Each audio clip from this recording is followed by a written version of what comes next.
আসসালামু আলাইকুম বন্ধুরা, কেমন আছো সবাই? এই খুব সবাই ভালো আছো। আমিও তোমাদের দয়ার ভালোবাসায় আল্লাহর অশেষ রহমতে ভালো আছি। যেখান থেকে ভিডিওটা দেখছো সবাইকে আন্তরিক শুভেচ্ছা।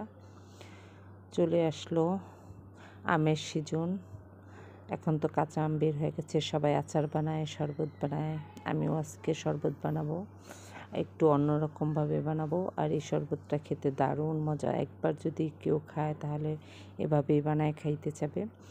এইভাবে এই রকম একটা আম নিয়েছি, আমটা ছিলে একটু সিদ্ধ করে নিয়েছি হালকা, পুরো একদম সিদ্ধ করা না। তো ভিতরে আটিটা একদম শক্ত হয়ে গেছে। তোমাদেরকে এটা বানাইতে চিলি ফ্লেক্স, মরিচ মানে ভেজে গুঁড়া করে রাখছিলাম ওইটা দেখো, আর চিনি লাগবে, বিট লবণ, জিরা, ধনিয়ার পাতা। তো পানিটা ফালাবো না, ওইটাও দিয়ে দিব। এখন ছুরিটা খুঁজে পাচ্ছি না, তাই চাপাটিটা দিয়েই আমটা ছুটাই নিতেছি, গরম এখনও। এই তো এটা ব্লেন্ডার নিয়েছি। কাঁচা আমটা দিয়ে শরবত বানালে একটু দানা দানা থাকে, ওটা আমার গলায় খুব বাজে, আমাদের কাছে ভালো লাগে না। তারপরে এই যে ধনিয়া পাতা আর আমটা দিয়ে দিলাম ছুটায়া, আর এই যে বিট লবণ দিয়ে দিতেছি। তারপরে দিয়ে দিব হলো চিলি ফ্লেক্স, চিনি তোমরা যতটুকু মিষ্টি পছন্দ করো ওই রকম দিও। আমি এখন দেই, তারপর আবার টেস্ট করে দিব। এখন অল্প দিয়ে দিই, তারপরে 1 চামচ দিয়ে দিলাম। মরিচটা বেশি ঝাল না, গুঁড়া করে রেখেছি রোজার সময়, 250 গ্রাম নিয়ে আসছিলাম, এখন ওটুক আছে। একটু ভাজা জিরা দিলাম, আমার মেয়ে আবার ভাজা জিরা পছন্দ করে। ঠান্ডা পানি দিয়ে দিলাম, তারপরে ঢাকনা দিয়ে নিয়ে যাচ্ছি, একটু ব্লেন্ডার করে নিয়ে আসি। এই তো ব্লেন্ডার করে নিয়ে আসলাম, দেখো কতটা ঘন হয়ে গেছে।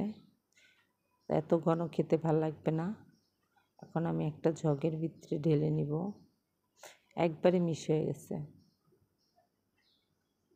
তারপরে এটা রেখে এক জগের ভিতরে পিউরিটা ঢেলে নিব, ঢেলে আবার সব কিছু দিব চেক করে। আর ওই যে সিদ্ধ করা আমের রসটাও দিয়ে দিব, পানিটাও দিয়ে দিব।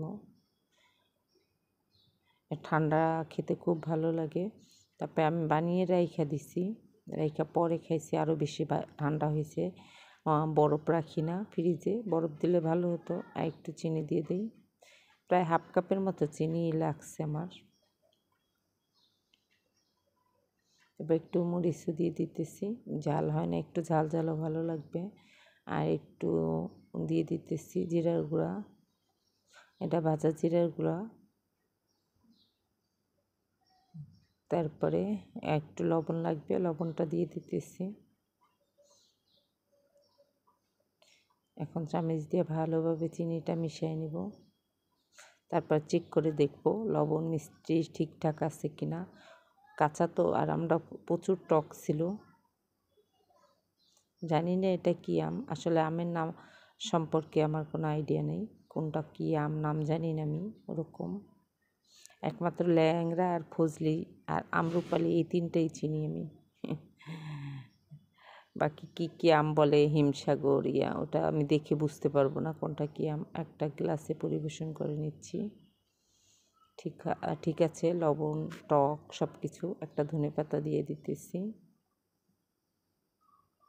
আজকের ভিডিওটা এই পর্যন্তই। সবাই ভালো থেকো, সুস্থ থেকো, নিরাপদে থেকো। আর কেমন হয়েছে বানিয়ে খেয়ে জানাইও। আল্লাহ হাফেজ।